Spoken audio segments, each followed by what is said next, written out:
Gracias por estar ahí, amigas y amigos de YouTube. Lo que vamos a analizar ahora es a desenmascarar, a meterle la lupa a un paquete de teorías que no son demostrables. Es decir, los mismos científicos redactan sus teorías, las ponen en ejecución, las presentan por universidades muy reconocidas, muy prestigiosas, le dan hasta el premio Nobel para que uno crea que es verdad lo que está diciendo.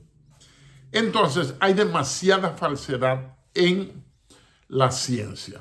Porque una cosa es que usted invente, diseñe, produzca algo útil para la sociedad, como el que inventó Thomas Alva Edison, estas luces, estos bombillos que me están alusando aquí para que ustedes me vean así elegante, con mi camisita nueva, rosada. Entonces, eso es una cosa, el estudiar, el investigar, el inventar, el producir elementos nuevos para mejorar la calidad de vida de la población. Otra cosa es usted inventarse una narrativa que es una ficción, un invento no demostrable científicamente. Usted lo sabe que no es demostrable científicamente. Sin embargo, nos lo vende y lo mete en las escuelas, en la mente, por esa colonización epistemológica. Lo mete en las mentes de la gente para que uno crea que eso es una verdad y que eso es una cosa demostrada. No es demostrable necesariamente. Entonces vamos a repetir lo que dijimos en la introducción de lo que es una teoría. Que una teoría es un conjunto de ideas que pretende explicar un fenómeno. ¿Se basa en qué? En la observación, en las evidencias, en demostración, que ahí es que la puerca tuerce el rabo, y en argumentaciones. Va escribiendo distintas argumentaciones. Para hacer una teoría, tú tienes que hacer varias hipótesis, que son suposiciones que usted se hace. Y para construir una hipótesis debe haber cierta evidencia científica demostrable. Salió publicado en Instagram que el continente africano se está dividiendo en dos y que se va a crear dentro de millones de años, oigan eso, la distancia es tan larga que nadie estará vivo para comprobar que es verdad, pero lo venden ahora como que es cierto. Entonces yo le puse un comentario que alguna gente me atacaron a mí, no atacaron los criterios que yo les presenté. Entonces por eso me animé a hacer este video. Y entonces dicen que ese nuevo océano se está haciendo, se está anchando, se va a convertir en un océano, pero hasta ahora en un arroyito o un río. Pero dentro de, qué sé yo, cuántos millones de años, los que quedemos aquí, irán a tomarle fotos para constatar que es verdad lo que ellos publicaron en Instagram en 2024. Entonces la gente, desde que le dicen un nuevo estudio, ya creen que es verdad. Porque hay tanta gente pendeja que lo cogen de pendejo los científicos, que hay que despegarle la máscara a los científicos. Entonces, cuando dijeron eso, de que iba a surgir un nuevo océano en el continente africano, que lo va a dividir en dos, como Dios dividió el Mar Rojo para que los israelitas pasen por el centro cuando huían de Egipto.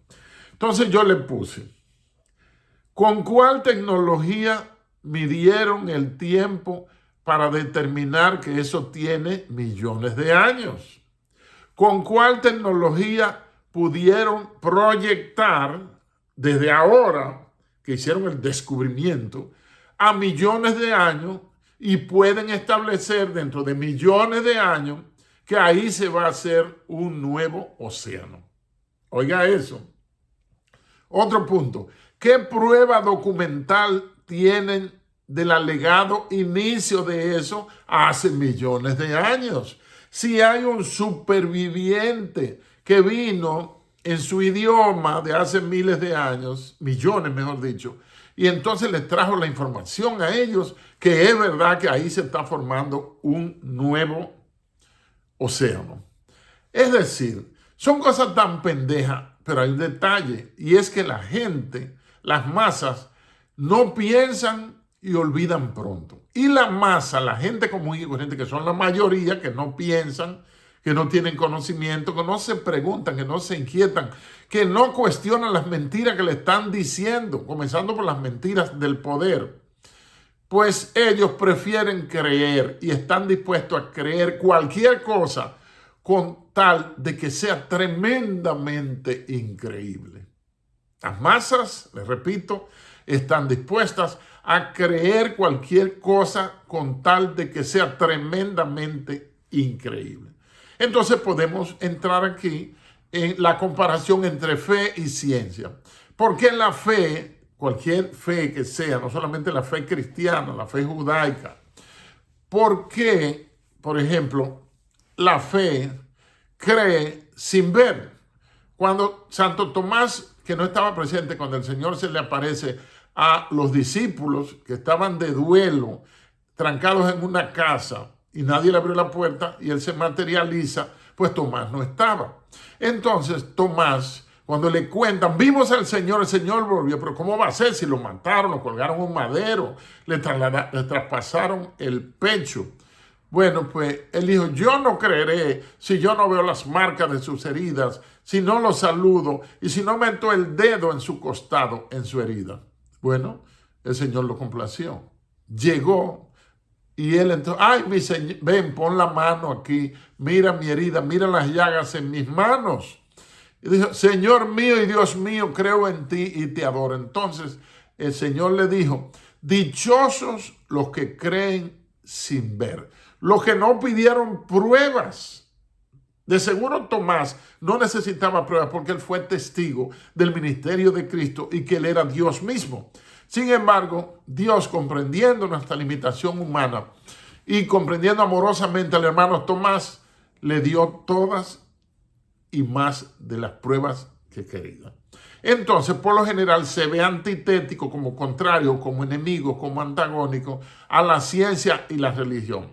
Louis Pasteur, el hombre que inventó la pasteurización, un científico francés del siglo XIX, dijo, algo así, lo voy a hacer una paráfrasis, que mientras más entramos en la ciencia y las comprobaciones del método científico, más creyentes tenemos que hacerlo.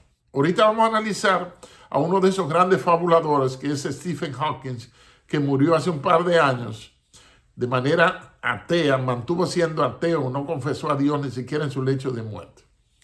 Entonces, la ciencia y religión en realidad no son antagónicas ni opuestas. Por ejemplo, yo, parcialmente, creo en una creación de mano divina que es evolucionante, que evoluciona. En eso yo creo. Yo no creo en una creación estática, porque la creación es dínamo, es movimiento, es fuerza, es dinamismo, es energía en movimiento. Entonces, el problema es que queremos abordar una comprensión de la religión o de la fe con los métodos científicos. Entonces van a chocar necesariamente. Sin embargo, se cumple en quien le habla lo que dijo Pasteur. Yo soy un cientista, un investigador científico hace muchos años. Mientras la ciencia me va confirmando cada vez más que es imposible que el universo, que este diseño tremendo de ADN que se han ido descubriendo, el ácido desoxirribonucleico, se han ido descubriendo los átomos, la organización binaria de nosotros, que nosotros somos eléctricos, que el cerebro es eléctrico, todas esas cosas, y que el segundo cerebro es el sistema digestivo, es el intestino. Mire qué contraste. Entonces, la ciencia, la verdadera ciencia, que no es la ciencia que San Pablo dice que es animal, satánica, o más bien animal terrenal y diabólica, la ciencia que se dedica a confirmar la fe y a confirmar, si se quiere, la religión, porque religión y fe no es lo mismo. Oscar Wilde dijo, la religión es lo opuesto de la fe. Entonces, ¿cuáles son las características de la ciencia? Ya estamos casi en 10 minutos. Características de la ciencia. La ciencia se caracteriza por la observación. Observa los fenómenos, tiene que observar obligatoriamente. Si va a analizar un metal, tiene que verificar sus características, su dureza, su porosidad, su peso. Es decir, si transmite bien el calor y la electricidad. Ahí están cosas que me enseñaron cuando yo estudiaba química en el siglo pasado. Entonces comienza por la observación del fenómeno. Puede ser un fenómeno de laboratorio, físico, químico, pero también puede ser un fenómeno social. Usted va a hacer un análisis de los movimientos sociales, de qué ha pasado, que si ha mejorado la calidad de vida de un espacio geográfico que usted marque en un tiempo específico, si hay mejor acceso a bienes y servicios, si hay mayor seguridad ciudadana, si hay servicio, entiéndase, electricidad, energía y esas cosas. Y veo con estupor, en Instagram salen muchísimos anuncios, y donde quiera, hasta en Facebook, y salen unos anuncios en el que dice, aquí te presentamos el solar de tu sueño, qué sé yo qué, un proyecto que yo qué. No tiene ni siquiera las calles asfaltadas. No se ve un poste eléctrico. No se ve una antena para internet ni ninguna instalación alámbrica o de fibra óptica para internet. No se ve una sola cuneta de drenaje pluvial. No se ve un solo cableado eléctrico. No se ve un solo contén. No se ve una sola acera, sino un monte que le metieron un tractor y te lo presentan como el proyecto y te lo venden carísimo. Pero ¿dónde están los benditos servicios? Vamos a hacer una entrega, otra, sobre este tema de la publicidad engañosa y del fatal servicio al cliente que se le presta en la República Dominicana a los clientes. Sin clientes no hay negocio, sin clientes no hay desarrollo, sin clientes no te pueden pagar y nos quieren tratar como peor que por dioseros de la India, los descastados que entran a pedir a un negocio. Entonces, característica de la ciencia, ya mencionamos la demostración. La observación primero, usted tiene que observar. Usted identifica el fenómeno, que es lo primero. Lo primero es identificar el fenómeno que se debe estudiar, que merece ser estudiado. Segundo, usted comienza a observar el fenómeno. ¿Cuáles son sus variables? ¿Cuáles son sus aristas? ¿Cómo influyen en otros fenómenos? ¿Cuáles son sus mutaciones? ¿Cuáles son sus relaciones? ¿Cuáles son las variaciones del fenómeno? Y entonces usted toma nota y hace un acopio de muestras, de las muestras que pertenecen al fenómeno estudiado. Entonces, con estas muestras y estas muestras, usted hace comparaciones o muestreos. Y entonces, con los aparatos de investigación, con la observación con la lupa, la observación en el microscopio, con someterlos a calor, a ver si se pueden fundir, si son metales, si hacen aleaciones. Entonces, usted va tomando nota de esos análisis y esa anotación usted va a tener unas conclusiones. Eso se llama método científico e incluye necesariamente el trabajo de campo. Es decir, que usted desciende a las áreas a buscar. Por eso se dice que el Departamento de Homicidios es la universidad de nosotros los investigadores. Cuando trabajé en el Departamento de Homicidios, no solo le perdí el miedo a los muertos, también le perdí el asco a los muertos. Cuando teníamos que levantar cadáveres en estado de putrefacción y llenos de gusanos, explotado o por explotar. Entonces nosotros teníamos que meternos a mano pelada, porque si queríamos usar un guante teníamos que ir a una farmacia y comprarlo, porque no nos suministraban nada. Ahora existe la policía científica que tiene mejor instrumental y me atrevo a asegurar que tiene falencias, deficiencias en cuanto al hecho documental, al instrumental de trabajo. Entonces, el laboratorio experimental, ahí es que se debe y se puede probar si lo que tú estás afirmando en tus hipótesis y tus teorías tiene validez científica, ¿verdad? Vayan llevándome el guía. Y vamos a hablar ahora, pero primero voy a tomar un poquito de jugo verde que tiene menta, tiene kale, tiene pepino, celery, tiene muchísimas cosas y que ayudan bastante a la salud y se los recomiendo. Permiso. Una joya de la naturaleza. Entonces, vamos a ver ahora.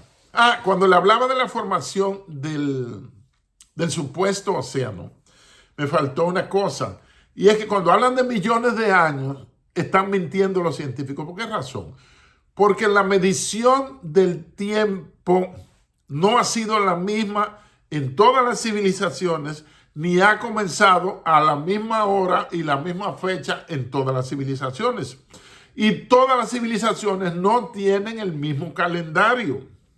Ustedes ven cuánta falsía, cuántas falsedades. Entonces, te hablan también de ¿qué? Del carbono 14. El carbono 14 no tiene un reloj, ni tiene un calendario que te vaya a decir. Eso fue hecho, o ese cuerpo, esa persona murió el 14 de febrero, Día de los Enamorados, por una decepción que tuvo hace 2.500.000 años. 2 millones, qué sé yo cuántos mil años. No. Entonces, no hubo tampoco tecnología en esos años para almacenar la data e información. Ojo, no había forma. Incluso el Pentateuco, los 5 libros atribuidos a su escritura a Moisés, que es Génesis, Éxodo, Números, Levítico y Deuteronomio, fueron compilados por la tradición oral de uno en otro, porque no había forma de escritura tal como la conocemos ahora. Y esta mañana, de este 7 de diciembre, yo saqué la conclusión, al despertarme, que la sociedad judía, los hebreos, ha influido tanto en el mundo, que el que imprimió la primera Biblia, Gutenberg, en Alemania, que no se habla de él, pero le prometo que voy a seguir investigando, era judío. Seguimos. Entonces, cuando hayan cráneos y fósiles, no son de mucha gente, sino de un caso aislado. ¿Por qué si era una civilización que se supone que había quizás millones, 200.000 personas, 100.000 personas en una sociedad, en una ciudad antigua? ¿Por qué aparece un solo cráneo, un solo casco? Deberían aparecer por lo menos 100.000, 80.000 cascos con la misma característica. Quise decir cráneo. ¿Qué más? La comunidad científica siempre miente y manipula. Nos venden sus mentiras. Entonces el ignorante siempre creerá aquello que no puede entender. Su formación, su estudio, su apertura de mente le impide pensar fuera de la caja. Entonces todo lo que es incomprensible, profundamente tremendo, pues ellos no los... y una pregunta que me surgió. ¿Por qué no hay, al menos en Occidente, una sola composición musical famosa que haya sido escrita por un negro? Yo escucho música orquestal, la llamada música clásica, inapropiadamente dicha clásica, desde que tenía 14 años o menos. Óiganme, y nunca he visto un director de orquesta negro. Nunca. Y también, ¿por qué nunca he visto un director, no solo un director de orquesta, sino un científico negro? Yo no sé si ustedes lo han visto. Ahora como el mundo se está deconstruyendo, todo se está relativizando y se está descubriendo o creándose narrativas de lo que nadie se imagina.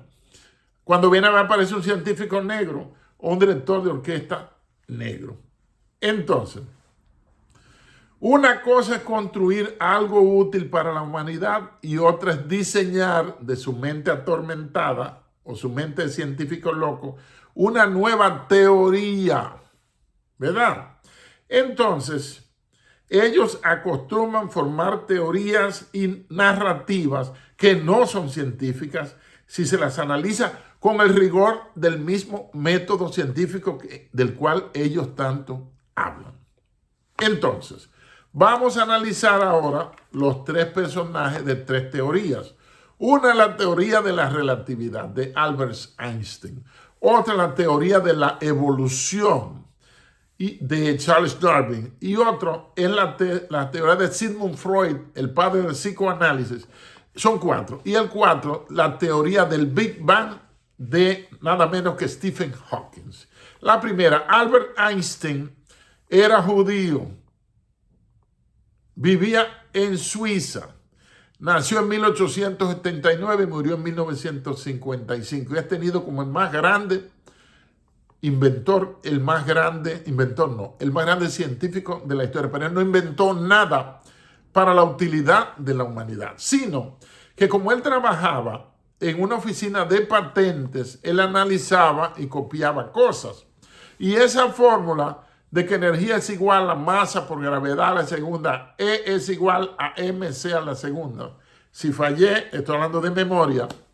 Eso es una vieja fórmula de un matemático hindú que él copió. Eso está documentado. Podemos buscar información. No me crean a mí. Busquen la información. Entonces, Albert Einstein es una estafa que con su pelo revuelto, sacando la lengua y cosas, hablando de la teoría de la relatividad, se hizo multimillonario regando, sembrando sus mentiras. Primer derrotado. Segundo, la teoría más perniciosa, más maligna, es la teoría de la evolución, conocida como el origen de las especies, del científico, vamos a llamarle científico, británico, nacido en 1809 y muerto en 1882, Charles Darwin. ¿En qué consiste? En que este moreno agradable y atractivo que veis ahora, primero fue un maco dentro de una cuneta, salió de ahí y fue convirtiéndose, fue un pato, después se convirtió en un mono, menos mono de los monos que soy yo, hasta llegar aquí. Esa es la explicación que él da. Y eso lo venden, lo imponen las universidades.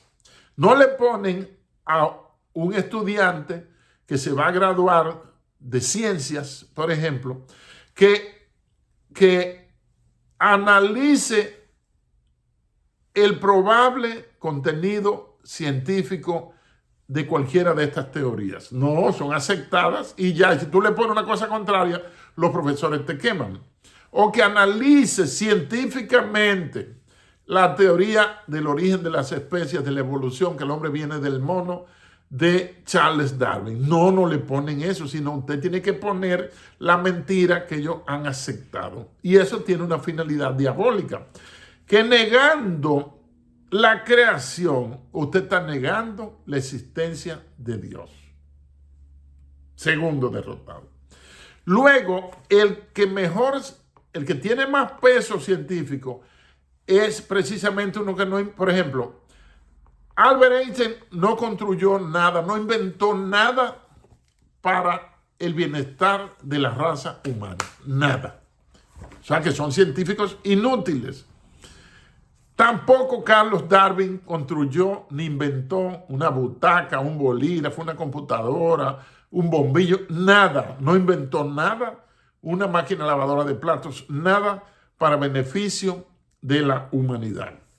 Sigmund Freud era un psicoanalista, es el padre del psicoanálisis. Él introduce terminologías nuevas, ¿verdad? Y Sigmund Freud también era judío. Nació en 1856 y murió en 1939. Es el padre del psicoanálisis. Es el hombre que Giovanni Papini llama el cartógrafo del alma humana. Ese hombre tuvo problemas con la justicia alemana. ¿Por qué? O suiza, mejor dicho, Suiza, de Suecia, Confederación Helvética, que es el nombre correcto. Porque él en su casa era un hombre de dinero, convivía con pacientes femeninas y masculinas. O sea, sin ser un hospital, él los internaba en su casa. Tenía sexo con algunas de esas mujeres. Le inyectaba morfina, le inyectaba drogas y él lo procesaron precisamente por eso Sigmund Freud. Pero Sigmund Freud es que está haciendo una narrativa de las situaciones de lo que él llama alteraciones de conducta del ser humano. Entonces, Sigmund Freud, el mejor es Sigmund Freud, ese no está derrotado, porque las teorías de Sigmund Freud sirvieron de base en 1879 para que la ciencia de la psicología, o más bien la psicología que estaba en el ámbito de la filosofía, pasara a ser psicología, que es el análisis de la mente, de la psique. Y esos trabajos fueron por un alemán apellido Wundt, W-W-U-N-D-T. 1879 se inaugura como ciencia los estudios de la mente humana. Entonces, el más científico de ahí no inventó nada en términos materiales, quiero decir, sino es el hombre que le da un avance terrible. Hay unos tratados sobre el alma de uno de los pensadores griegos, padres de la ciencia, del conocimiento, creo que de Aristóteles, un tratado sobre el alma, si no me equivoco es Aristóteles, y ahí hay muchísimas cosas y principios de los cuales se sirvió Sigmund Freud para diseñar sus teorías científicas, muchas de ellas comprobables, muchas de ellas aprovechadas por otros investigadores tras su muerte y durante su muerte. Y muchas de ellas comprobadas según ha habido un avance científico desde su época. Fíjense, nació en 1856 y muere en 1939, año en que comienza la Segunda Guerra Mundial. Entonces, el cuarto es el más amargado de todos. Es un científico británico que tuvo una enfermedad degenerativa que lo fue engurruñando, lo fue doblando, y él hablaba ya con una computadora, con un ordenador. Es Stephen Hawking, que nació en 1942 durante la Guerra Mundial y muere en 2018, hace 6 años, allá en Londres. Entonces él tiene una teoría sobre la creación que es completamente satánica, completamente negadora de Dios, completamente negadora de la intervención divina para ordenar el caos. Hay que tomar en cuenta que cuando usted abre la Biblia en el libro del Génesis capítulo 1, dice que la tierra estaba desorganizada y vacía. Es decir, que había un caos, pero un desorden, no había orden, pero el Espíritu de Dios se movía sobre las aguas. Y ahí entonces, 3, el Padre, el Hijo y el Espíritu Santo, dicen, hagamos.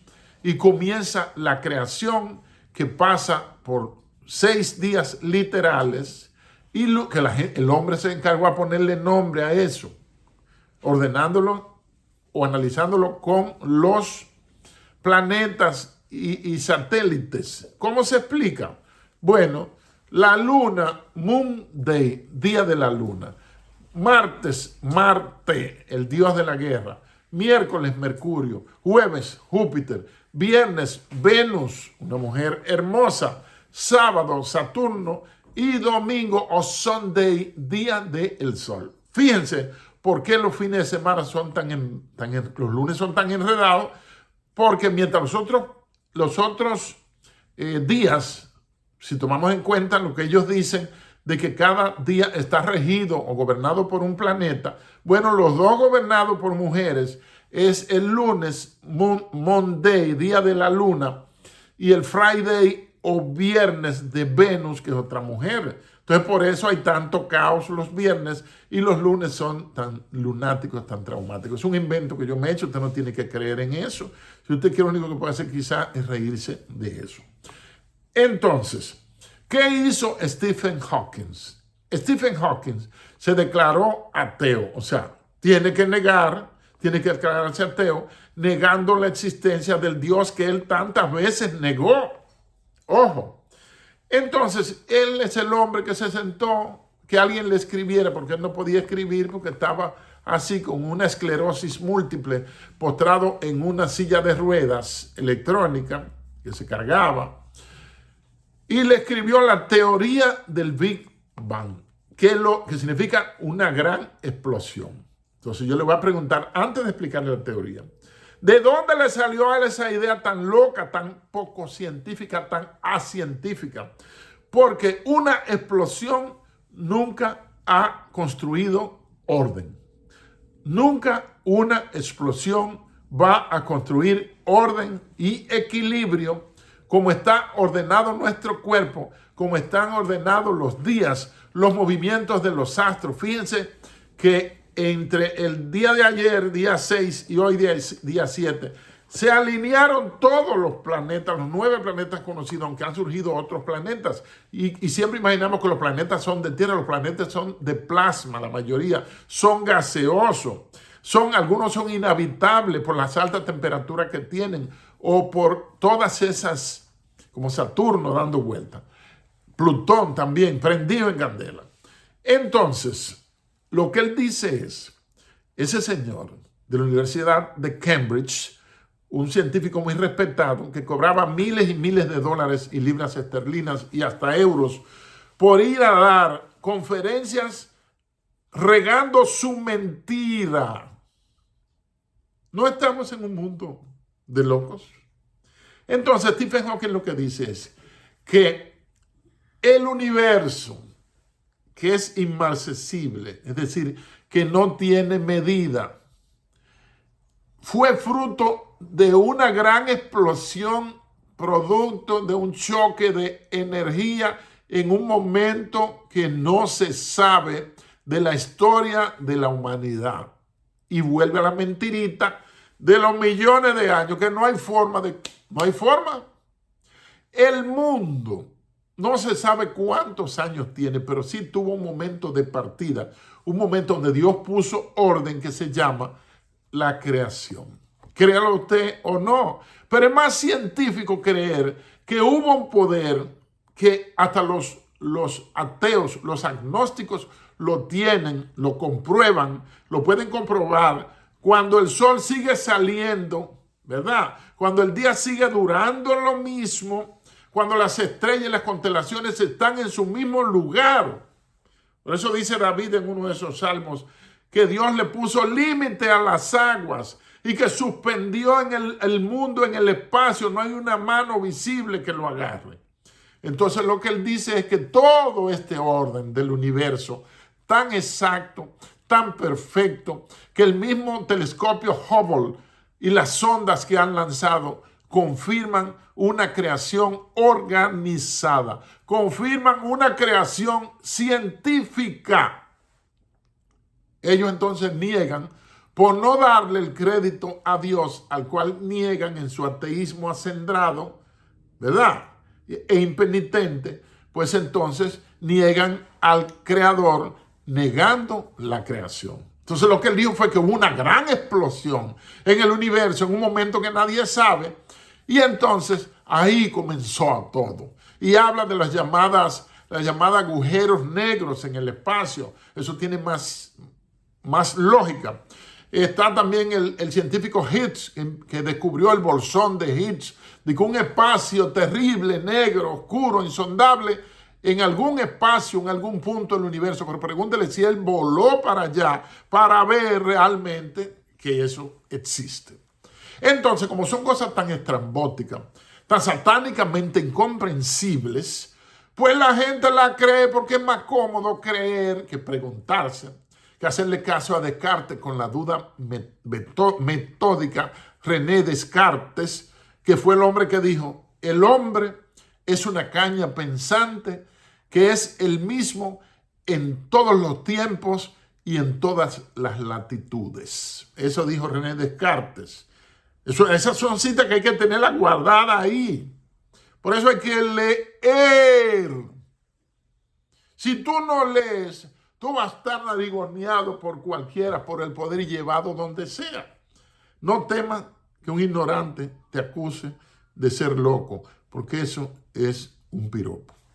Entonces el señor Stephen Hawking engañó al mundo y vivió bien con muchísimo dinero y dólares pagando por él predicar sus mentiras. Cerré ya con los 4. Ahora vamos a hablar de lo que se llama la datación científica. La datación científica es atribuirle una fecha aproximada a una determinada muestra que usted encuentre en materia arqueológica, en materia de investigación, una datación. Un fenómeno social que también se aplica exactamente el método científico. Bueno, usted le da una datación. Bueno, en tal fecha pasó tal cosa. Entonces no había metodología, ni había tampoco infraestructura tecnológica para hacer determinada datación de millones de años. Entonces, no hay testigos vivos, no hay prueba documental. Entonces, no hubo tampoco forma para almacenar. Entonces, ¿qué pasa? Una cosa es construir algo útil para la sociedad, demostrable, y otra cosa es usted inventarse un texto, un grupo de teorías que usted cree. Entonces hay que estar claro. Y a esas teorías hay que aplicarle un método que inventó un judío alemán llamado Hegel. Federico Hegel, Hegel, que dice, a una tesis inicial, se me ve mi hermoso reloj, a una tesis inicial se contrapone una antítesis o antitesis contraria, y del choque entre ambas posturas va a surgir el status quo, va a surgir lo que se llama una síntesis. Entonces, un ejemplo que me enseñó Donald Acosta, un fallecido compañero de promoción mía, que era basquetbolista más alto que yo, es que cuando yo quiero comenzar una discusión, me decía él, yo le pregunto a la persona, ¿usted cree que los golpes en la lucha libre, esos golpes que le dan a Jack Veneno y a la gallina, son de verdad? Si la persona que recibía la pregunta le decía, sí, eso es de verdad, tú no ves que lo extrañan, él asumía automáticamente en la antítesis la postura contraria, es decir, no, eso no es de verdad, eso es falso. Si la persona decía, no, eso es un show, eso es un montaje, esos golpes ellos saben caer, qué sé yo qué, él tenía argumentos suficientes para combatir ambas posturas. La de los que estaban de acuerdo en que los golpes son de verdad y los que estaban de acuerdo en que los golpes son falsos, que eso es un montaje, que eso es un show de una violencia fingida.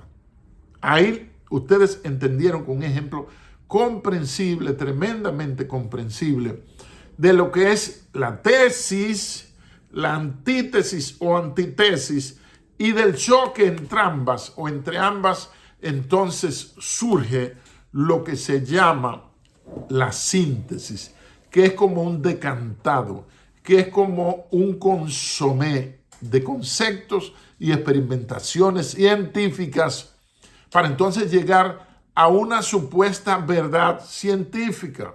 Toda verdad está sometida a cuestionamiento científico. En el mundo prácticamente no hay absolutos. Nadie tiene la verdad. El único absoluto que es la verdad es Dios. Y él mismo lo dijo. Lo vamos a dejar hasta aquí, casi 39 minutos de esta conversación. Observe que yo no me preocupo mucho por el tiempo. A mí no me importa el tema del tiempo. Incluso si dura porque esto es una clase. Esto es una especie de cátedra, perdón. Es una especie de cátedra, son especies de cátedras. Esto no es buscando view, esto no es de que último minuto, explotó, bomba, y pongo nada de esa vaina, nada. Sino llamando a la gente a un ejercicio que lamentablemente está desapareciendo de la sociedad contemporánea. Y es la capacidad de pensar, la capacidad de análisis. Y le voy a dejar dos datos al final. Uno es que el presidente Leonel Fernández en una ocasión dijo: en mi país hay muy poca gente o no hay gente con capacidad para contextualizar o conceptualizar. Conceptualizar es mostrar en un párrafo o en un texto un grupo de conceptos, de hipótesis, tesis y teorías. Eso es conceptualizar. Contextualizar es ponerlas en contexto, es poner a chocar una con otra para ver qué luz surge qué síntesis se construye. Y es verdad, nuestro país hay pocos pensadores. En nuestro país se piensa poco. Y no incluyan en la categoría de pensadores a los políticos, porque la clase política le escriben un guión, ellos saben ya el guión que van a aplicar para engañar a las masas, las pobres masas que no piensan y olvidan pronto. Entonces, el otro regalito final, ya con 41 minutos, es un dato científico que yo incluí en mi libro Historiofagia, que es probable que todavía aparezca en Amazon o en eBay, publicado en 2011. Y es el siguiente: la mujer históricamente no solo fue excluida del culto judaico, no había sacerdotisas, y también fue excluida de la fe musulmana. Las mujeres no pueden ni entrar a las mezquitas, ni a limpiar, ni a barrer siquiera. Pero la mujer también fue excluida de la comunidad científica, del estudio científico. Por ejemplo, yo nada más he visto 2 directoras de orquesta. Hay una, creo que es sueca, no me acuerdo el nombre, y la mexicana Alondra de la Parra. Busquen a Alondra de la Parra. Una señora muy bella, dedicada, delicada y con un oído musical absoluto, que dirige orquestas que dirigían exclusivamente hombres. Entonces, lo peor se lo voy a dejar de último. Oigan, 3 descubrimientos o diseños o construcciones o fabricaciones, que eso para mí es lo que realmente hace un científico, que construya, descubra y aplique, diseñe artefactos que ayuden a la sociedad humana, a la sociedad, al mundo. Miren, la máquina de coser, la máquina de escribir y la lavadora, las 3 ayudaron tremendamente a arreglarle y ayudarle la vida a la mujer. El que le está hablando es feminista, confeso y de praxis, confeso y de práctica, respetuoso como el que más de ese ser que se llama la mujer, que no le han dado su papel a lo largo de la historia, pero llegó el siglo de las mujeres, el 21. Entonces, fue un hombre que inventó, un judío, la marca Singer de las máquinas de coser. Luego viene un británico e inventa la máquina de escribir. Y alguien, que yo no sé el nombre, inventa la primera lavadora automática. Esas 3 cosas le aceleraron y le arreglaron la vida a la mujer. Yo le decía a mi esposa hace un par de días: ay, gracias a Dios que yo no nací mujer. ¿Por qué? Porque la veo en los afanes del trabajo, trabajando desde la casa, trabajando en la oficina, limpiando aquí en la casa, preparándome mis jugos amorosamente, y fajar con toda la estructura de la gobernanza de una familia. Entonces un hombre no podría hacer eso, aparte de la tarea de parir hijos. Ahí vi una foto que es vergonzante, que demuestra que estamos en un estado del mundo demencial, donde están 2 hombres que ninguno de los dos tienen vagina, que hay uno acostado con un niño aquí arriba y el otro como un padre muy satisfecho. La pregunta sería, ¿por dónde lo parió? Si tú no tienes vagina, si tú no tienes matriz. Lo dejamos ahí. Entonces, a la mujer no la dejaron. Y esos tres elementos, pues, ayudaron a la vida de la mujer, pero no fueron inventados por mujer. Pero yo busqué dos cosas que inventaron mujeres. Dos. Una, digo, ya hay más científicas en los años recientes. La mujer que inventó el material de los chalecos antibalas, el Kevlar, con K, Kevlar, fue una mujer que inventó eso. Prácticamente por accidente, y después quiso hacer muchos ensayos, porque la experimentación científica es uno de los elementos que se me olvidó mencionar ahorita. Tú vas experimentando, a ver cómo te da el resultado. La experimentación es fundamental. Tú experimentas para identificar el fenómeno. Experimentas en los procesos de conocimiento, de abordaje del fenómeno. Y experimentas también cuando ya tú alcanzas un punto de solución de lo que tú quieres construir como científico. Entonces, la señora que inventó el Kevlar fue una mujer norteamericana, no me acuerdo el apellido, que construyó esa fibra que retiene las balas, los proyectiles. Pero al final, para cerrar, le voy a dejar hasta que la señora que descubrió el Kevlar, antes de ella, el único descubrimiento que ha estado dirigido por una mujer es el de la bomba atómica. Madame Curie ganó premio Nobel de Física y premio Nobel de Química porque es la verdadera madre de la fusión, de la separación del átomo, base para que Oppenheimer en el proyecto Manhattan construyera, Oppenheimer judío, construyera la bomba atómica. Además, no las han dejado históricamente entrar a la comunidad científica y esa señora es la única persona que ha ganado el Nobel en ambas disciplinas, en la física y en la química. Con su esposo como ayudante le cargaba los potes y las lupas, Pierre Curie. Lo dejamos hasta acá.